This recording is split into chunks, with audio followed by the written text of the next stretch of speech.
estar nuevamente en el segmento del Instituto Juan Pablo II para la Familia.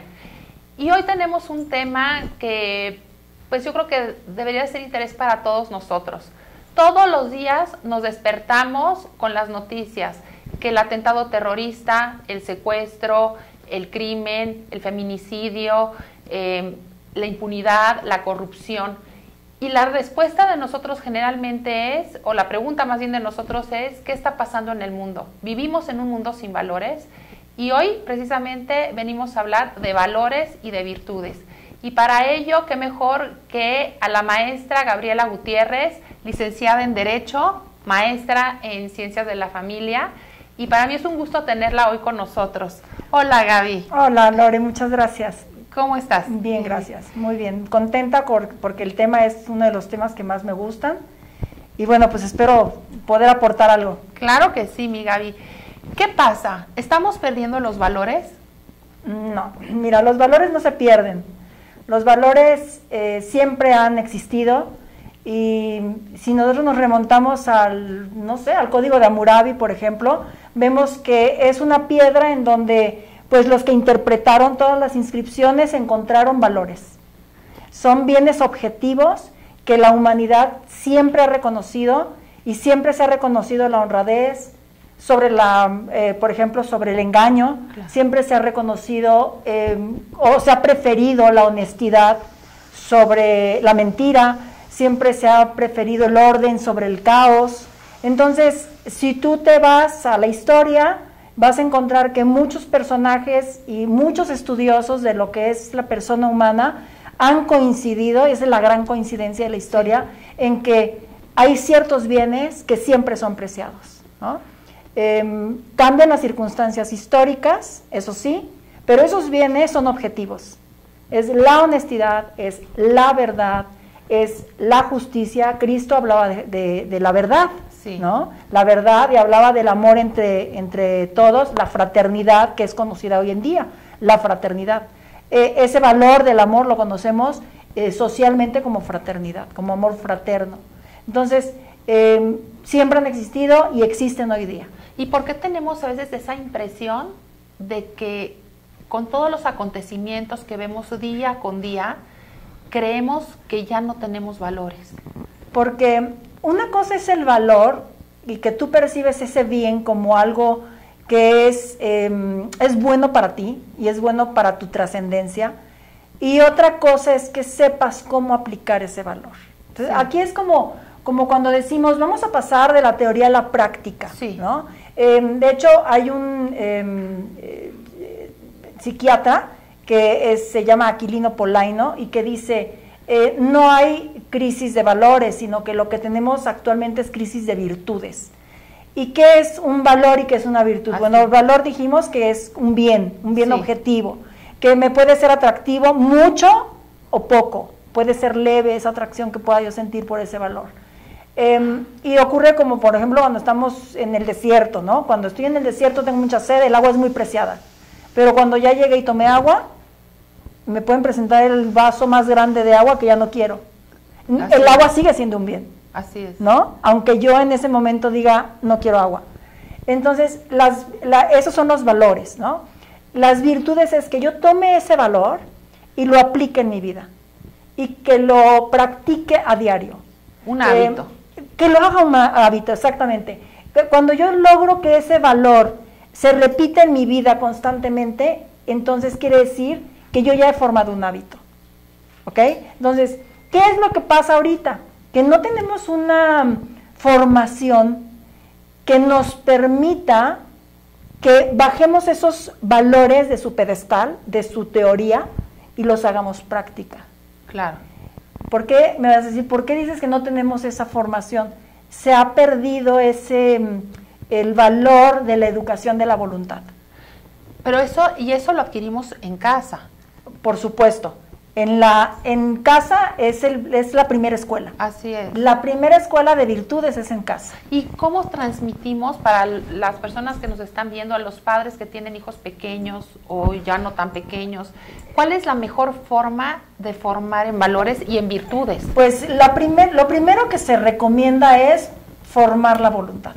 Así es. ¿Y cómo la forma? La voluntad es, nosotros sabemos, es una cuestión que va dentro de nuestra dimensión espiritual, con pequeños sacrificios. Así es. Y digo sacrificios por no encontrar otra palabra que mejor exprese lo que es, porque son pequeñas concesiones diarias. Por ejemplo, ¿cómo sí, la honestidad? Un ejemplo. Déjame terminar mi idea. Pequeñas concesiones diarias que tienen que hacerse desde chiquitos, ¿no? Por ejemplo, el niño que está en la rabieta porque acaban de salir de casa, pero ya quiere su botellita de agua, porque todos los niños que salen de casa se les ocurre que quieren algo. Sí. Porque me muero de sed. No hay botellita de agua.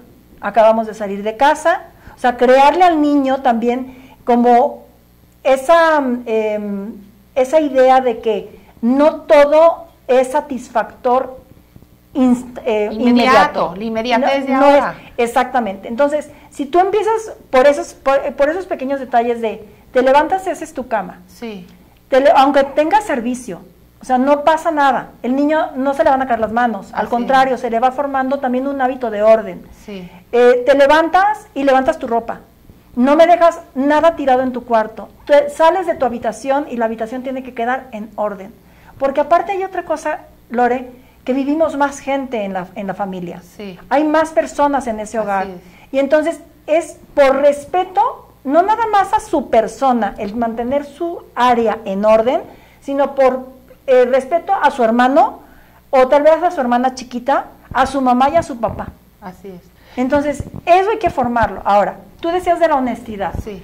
¿Cómo formar un hábito en casa que tenga que ver con la honestidad? Primero con el ejemplo. Hay que hacerle entender al niño, desde que es niño y después al adolescente, que no hay nada mejor que hacer lo que se debe de hacer. ¿Sí? Estamos en la época en donde la libertad es como un Dios todopoderoso, libertad, ¿no? Pero la gente entiende que libertad es poder hacer lo que se te dé la gana, y eso no es libertad. A mí me gusta mucho una frase y que encuentro como muy, muy educativa. Libertad es poder hacer lo que se debe. Así es. Y con responsabilidad. Con responsabilidad. Entonces, a un niño le puedes explicar que es muy bueno, por ejemplo, decir siempre la verdad, pero tú predicar con el ejemplo. Así es. De nada te sirve que el niño se lea el cuentito del héroe que era muy honesto y que en la escuela le expliquen lo que es el valor de la honestidad con palabras más o menos a su tamaño, ¿no? Apropiadas a su edad. Si llega a casa y es pura mentira, si ve que la mamá, si el niño agarra algo en la tienda y la mamá le dice guárdatelo, nadie te vio, o la mamá le regresan un cambio de más y no lo regresa. Importantísimo. ¿No? Entonces, sí, fíjate que la gran lucha que vivimos todos los días es entre qué me conviene y qué es lo bueno. Sí. ¿Qué es lo que me conviene y qué es lo que debo de hacer? Y me conviene en la inmediatez, porque finalmente cuando uno hace un acto deleznable, pues al final dices, híjole, pues hubiera sido mejor que hubiera yo regresado el cambio, o que no hubiera yo pisado la moneda que se le cayó al señor de al lado. Y te sientes mal. Exactamente, por eso te digo que en lo inmediato es lo que te conviene, pero al final del día te sientes mal. Porque sabes, ¿no?, que hiciste algo malo. Exactamente. Y entonces esos ejemplos que les damos a nuestros hijos, pues se les van a quedar grabados, y por más que le digamos al niño, dime la verdad, porque la verdad es lo que tiene que imperar y es lo bueno y es lo que se debe, si el niño ve que constantemente tú engañas y tú haces actos deshonestos, pues claro que eso es lo que va a privar. Ahora, ¿qué es lo que pasa en México? ¿No? ¿Por qué vemos tantos actos de corrupción? ¿Por qué? Porque en las familias, mira, la persona vive en una familia. En la familia se manifiesta lo que son las personas que la forman. En la sociedad se manifiesta lo que es las familias que la forman. Así es.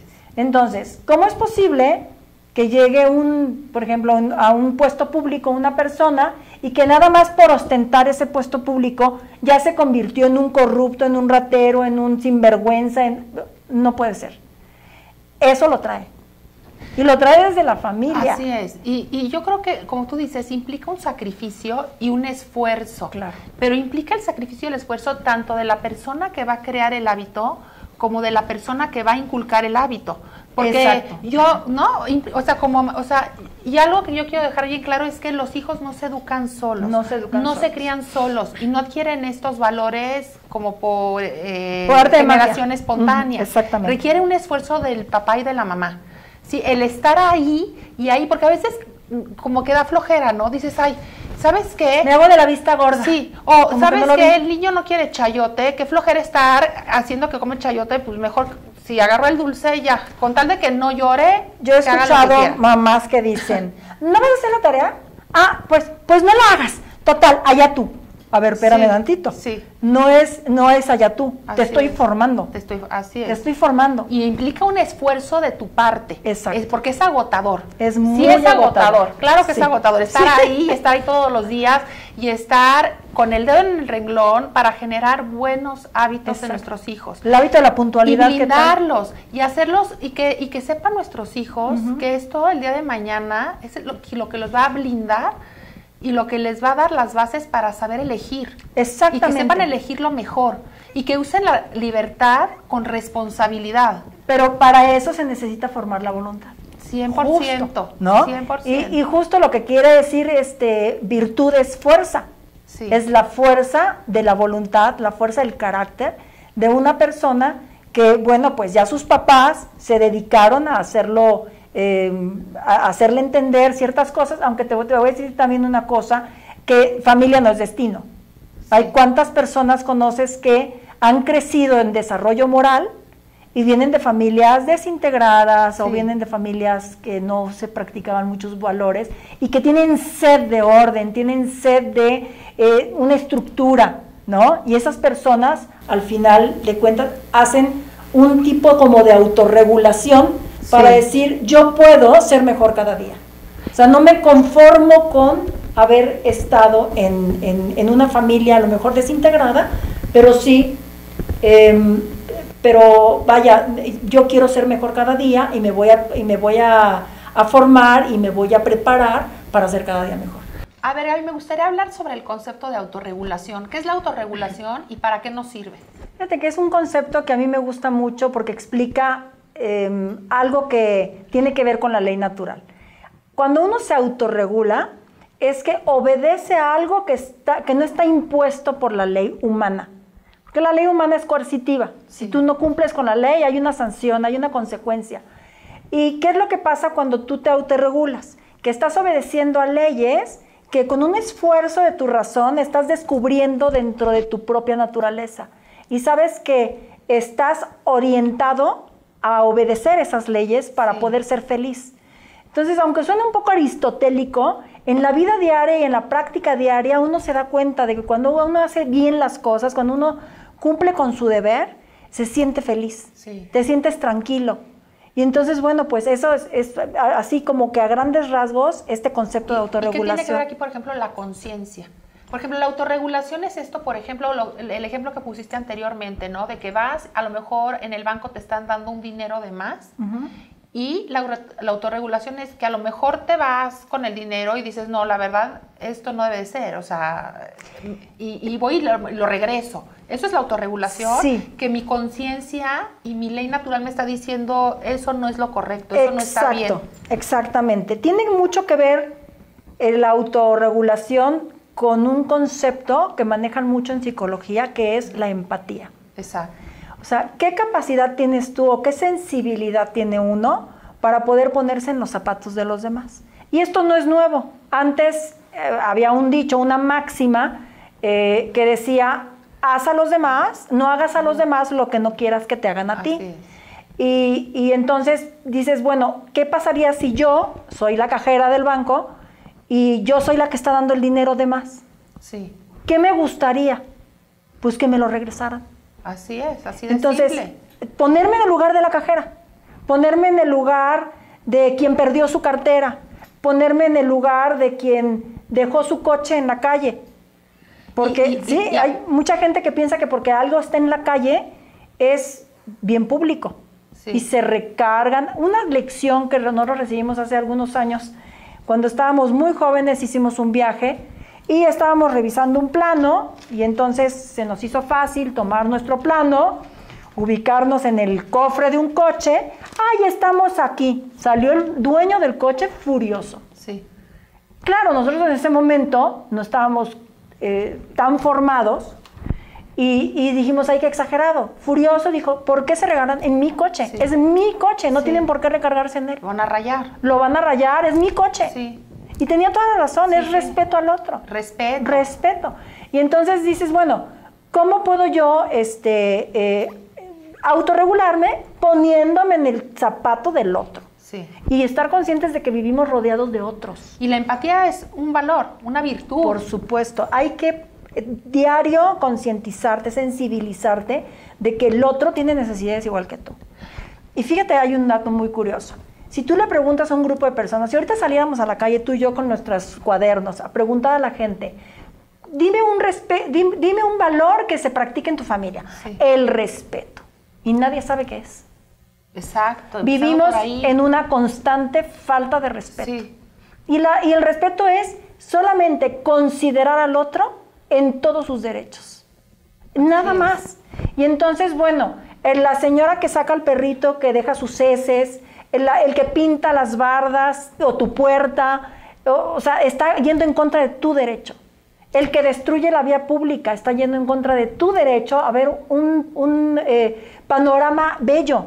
¿Por qué destruirlo? No, y respeto, enseñarles el respeto a los mayores, a los maestros, sí, a tus padres. A las personas, pero eso tiene que ver con principios también. Sí. ¿Cuál es la diferencia de valores, virtudes y principios? Bueno, valores ya dijimos son teóricos, sí, ¿no? Las virtudes es esa fuerza de la voluntad, sí, que hace que repitas habitualmente un valor. Sí. Y un principio es una guía. Es como tener un canal en donde tú vas a nadar y no te puedes salir de ahí. ¿Vale? O no te debes salir. Por ejemplo, el principio de solidaridad. Los principios son guías de actuación. ¿Qué es lo que hacen? Que van adoptando los valores y los van dirigiendo hacia lo que debe ser.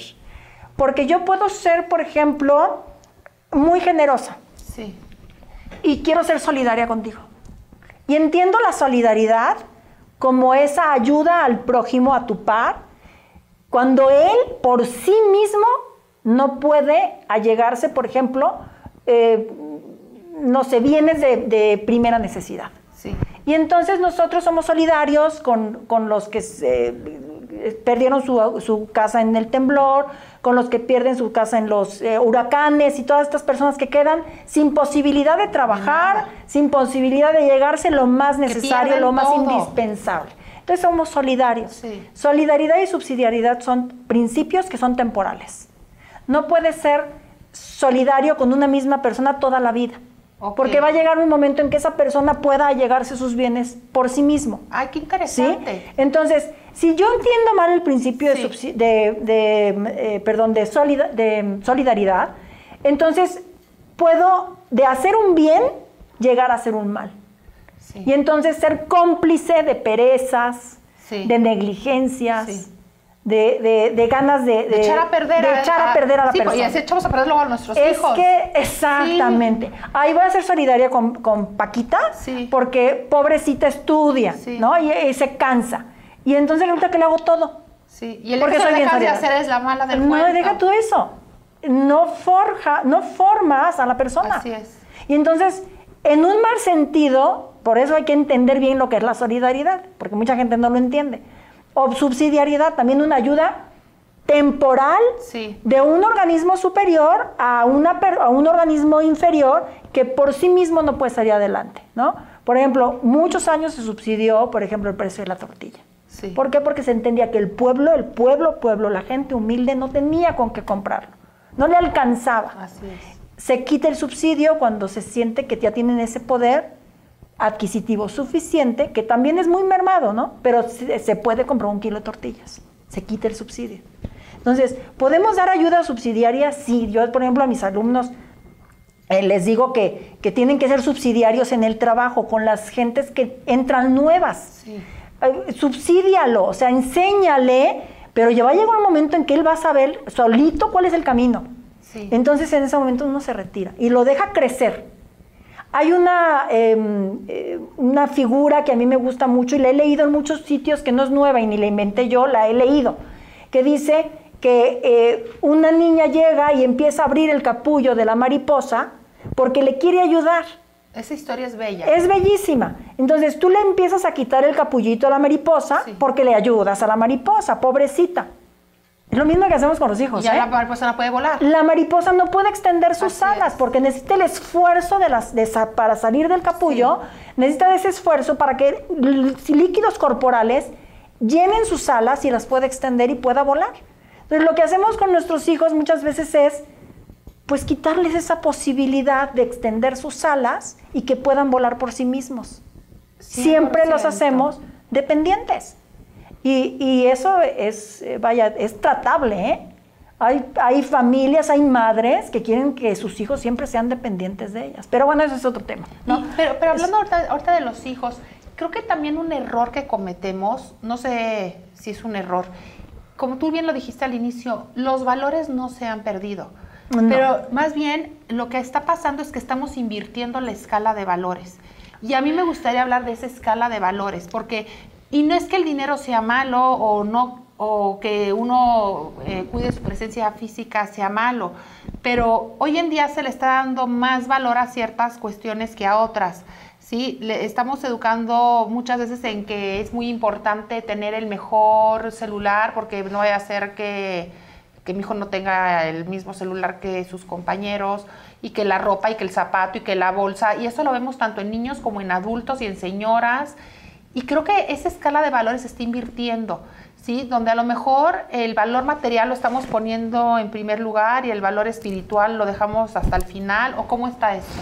Sí, mira, si nosotros estudiamos a la persona humana, antropológicamente se ha descubierto, y hay un libro que es muy bueno que se llama Ética de la Sexualidad, de Carlos Cafarra. Ahí explica cómo está conformada la persona y es una explicación hermosa. La verdad es que te dice, somos, y no está inventando nada, es simplemente el ponerle la racionalidad del hombre a trabajar y a explicarse algo que es, como lo que es la persona humana. Y dice, estamos constituidos por 3 dimensiones. Sí. Una espiritual, donde se encuentra la inteligencia y la voluntad. Después hay una dimensión psíquica que no podemos negar, ¿no? Sí. Que ahí están los sentimientos y las emociones, y están los estados de ánimo, porque es parte de nuestra vida. No lo podemos negar. Y hay otra dimensión que es la física. Entonces, ¿cuál es la dimensión que nos hace diferentes? Porque dimensión psíquica y dimensión física, los animales la tienen también. Sí. Los animales superiores tienen sentimientos, el perrito llora cuando te vas y se pone triste, sí. y se deprime, y cuando llega se pone muy contento y se emociona, sí. Y bueno, pues puede hasta hacerse un poquito de pipí, ¿no? Cuando llegas y es tal la emoción que no pueden ni controlar sus esfínteres. Sí. Eso le pasa a los perritos, le pasa a muchos animales. Entonces, lo que nos diferencia de ellos es precisamente esa dimensión espiritual. Absolutamente. ¿No?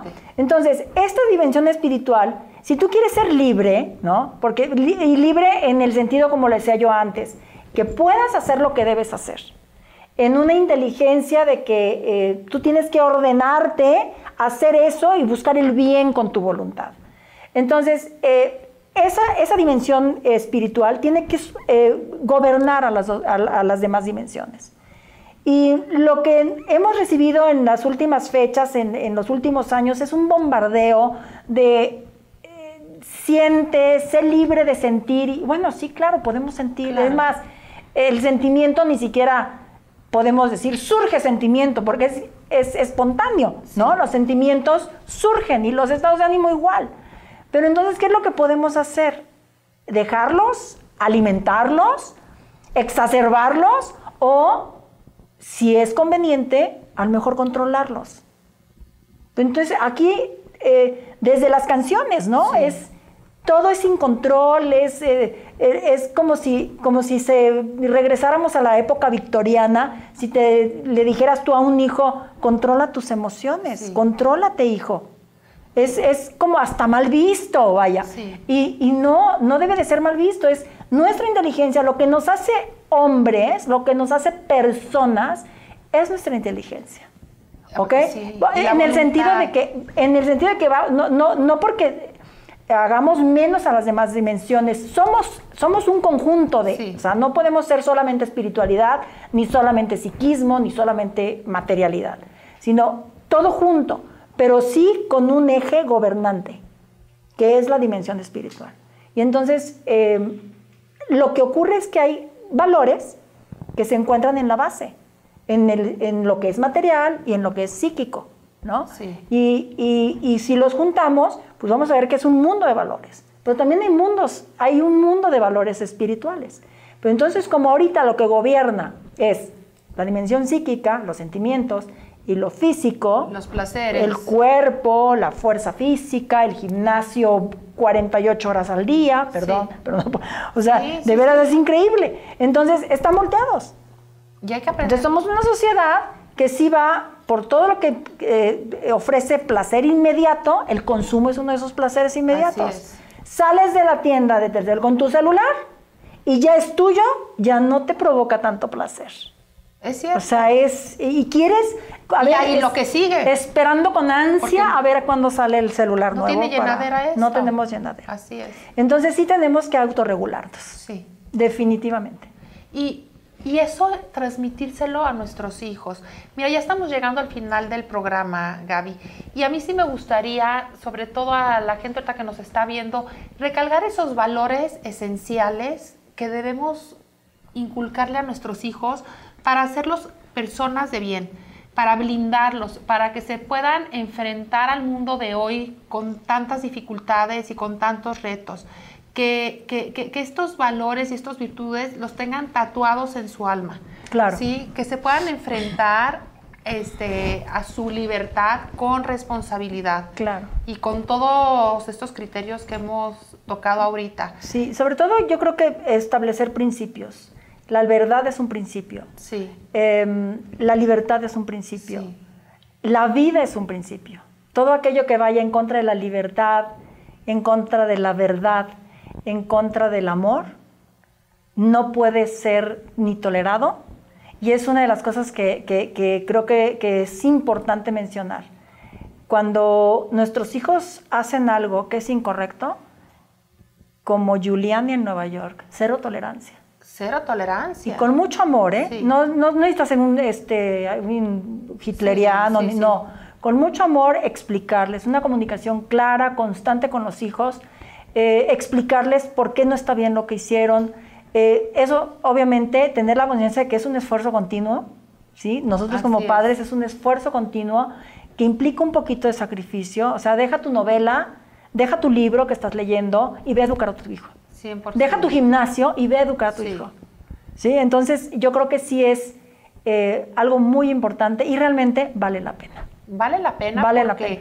Esa es, yo creo que como padres de familia, la labor y la responsabilidad más grande. La más grande. Formar y educar a otro ser humano que llegó a tu vida y que tienes esa responsabilidad de sacarlo adelante de la mejor forma posible. Exactamente. Ay, Gaby, es un gusto tenerte.